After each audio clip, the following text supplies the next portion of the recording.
there.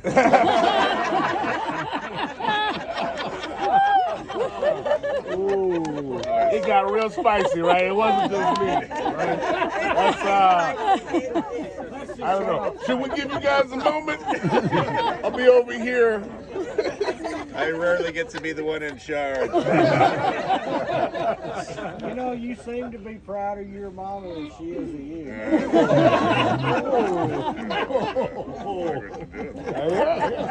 Just so you guys know, I did not notice this yesterday. I did not notice it when I walked back in. I noticed it while I was working on my devotional this morning. There's an arar bush that looks beautiful right there by our parking lot. That's where the bus was parked. I know. It's right here. You could have just come here. So if you want a better photo or picture of an arar, there's still no fruit on it, but that's looking obviously much better. And I mean, you see that in the middle of the desert out there. That's a striking image, and it will be the one that I take my groups to. Is just in the middle of nothing, and there it is growing. So this is something else. So there's your Jeremiah 17 image. All right, I was reminded last night as I was thinking before I went to bed of a passage that I'll often recite on these trips that I find to be a great encouragement to me. It's almost like a prayer to me. It's just for whatever reason I find it really encouraging. It comes from Paul's words to the Ephesians, the closing verses. And all throughout the trip, now that I've remembered, if I'm ever feeling like I need a little extra encouragement, I'll just ask you to say it after me. I'll jump on the mic and say, hey, say these words after me. And I find it to be really encouraging. So say these words after me. Pray for me. Pray for me. That whenever I open my mouth, words would be given me. That I might fearlessly make known. The mystery of the gospel. For which I am an ambassador in chains. Pray for me. That I would declare it fearlessly. As I should. And again, a great testimony to what happens when you put words inside of you. I was frustrated I didn't remember it, and also joyful that they came back to me. You know, you just put so many of these passages in you, and I didn't even look it up this morning.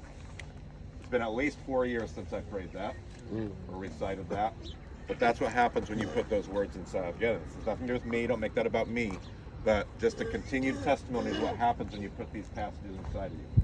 I can recite Isaiah 40 on the drop of a hat, Isaiah 55. These are things that all often come up in my teachings. And it's just nice to have those scriptures. Yeah. What an awesome thing. And God ministered to me last night, remembering a passage that I put in there from years ago. I think my 2016 trip was where I ran across that and went, oh goodness, that's what I'm going to use. So, what a cool thing. All right, Boker Tov. He told them many things in parables, saying, a sower went out to sow his seed. As he scattered the seed, some fell among the path, and the birds came and ate it up. Other seed fell among the rocky places, where there was little soil. It sprang up quickly because the soil was shallow, but as soon as the sun rose, it scorched the plants, and they withered. Other seed fell among the thorns, which grew up and choked out the plants.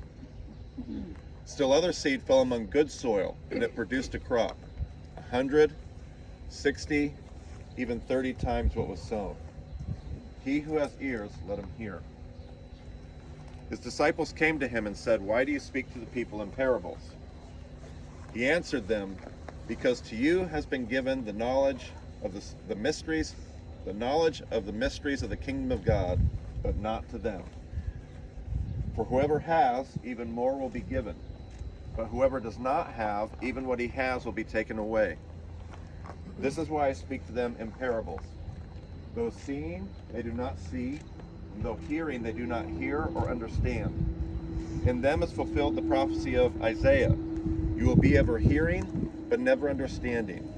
Seeing, but never perceiving. For the heart of this people has become calloused, so that they never hear with their ears, and their eyes they have closed. Otherwise they would see with their eyes, hear with their ears, understand with their hearts, and turn, and I would heal them. How blessed are your eyes because they see. How blessed are your ears because they hear. For I tell you that many righteous people long to see the things that you see and didn't see it, and long to hear the things that you hear and didn't hear it.